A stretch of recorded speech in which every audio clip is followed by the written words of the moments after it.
So I fully admit that the video today may be a little outdated because 2017 already feels like a lifetime ago. So fine. Okay, I'll say that up front. That being said, there were some really great stories that happened in 2017, regardless of the kind of year you had. Stories that, if you looked closely at them, gave some important and timeless insights. And additionally, I believe one of the problems with the ways we're taught to take in stories is like the story's here today, gone tomorrow, on to the next, and we forget all about it. But revisiting and retelling stories, however small or seemingly fleeting, is how we stay connected to the lessons we've learned, the mistakes we've made, and most importantly, the things that have touched us. So, in that spirit, here are a few of my favorite 2017 stories and the unexpected business lessons they taught us. First, April the giraffe. Do you remember her?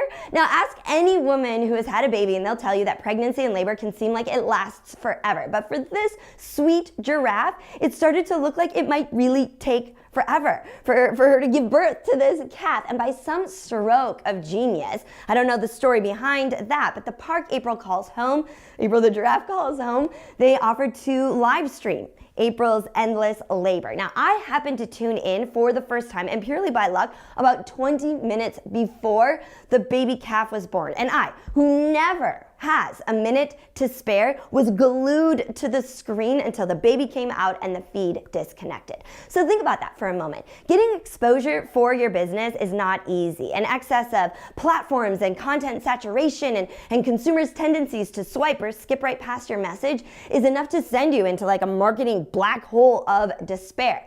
April should give you hope. It is estimated that April's stream received more than 232 million live views. That is hours and hours and hours of attention given willingly to April and the park where she lives. This story is proof that, much like the classic baseball movie, if you create great content, they will come, regardless of platform, saturation, or shrinking attention spans. All right? Story number 2, the solar eclipse. This once-in-a-lifetime event was highly anticipated. Millions traveled across the country to get a view in that path of totality. We bought glasses, threw parties, and we took a break from work to watch the event. Now, some experts argued that it cost the economy almost $700 million in lost productivity. However, I would argue that it was worth it.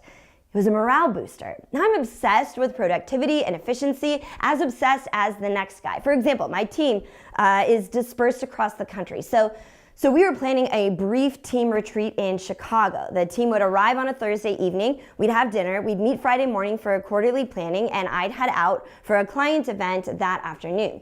I mentioned this to my business partner that maybe we should meet Thursday evening before dinner, okay? In case dinner goes late and there's too much wine and we're a little sluggish Friday morning and we can't do our best. My partner frowned at me and said, "Hey, Kindra, it's okay if we have a little fun together. Sometimes just coming together is what matters most." And the eclipse is a perfect example that sometimes we just simply need to come together, put on crazy glasses. Not only that, but it gave us an opportunity to all share our own eclipse stories.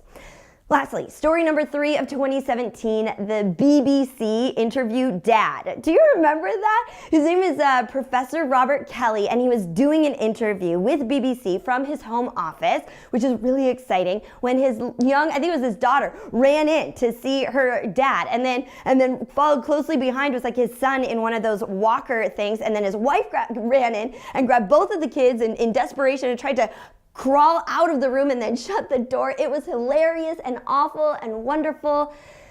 Any parent watching that clip could relate. Whether or not it's happened to you, if you have kids, you're certainly aware that they have the ability to crash your biggest moments. This story is a perfect reminder that no matter how hard we try to keep work life and family life separate, sometimes those two worlds collide. And that story was so important to show that in the end, we really do just have one life. And there's really nothing wrong with that. Of course, there are many more stories worth sharing, but I know you have work to do.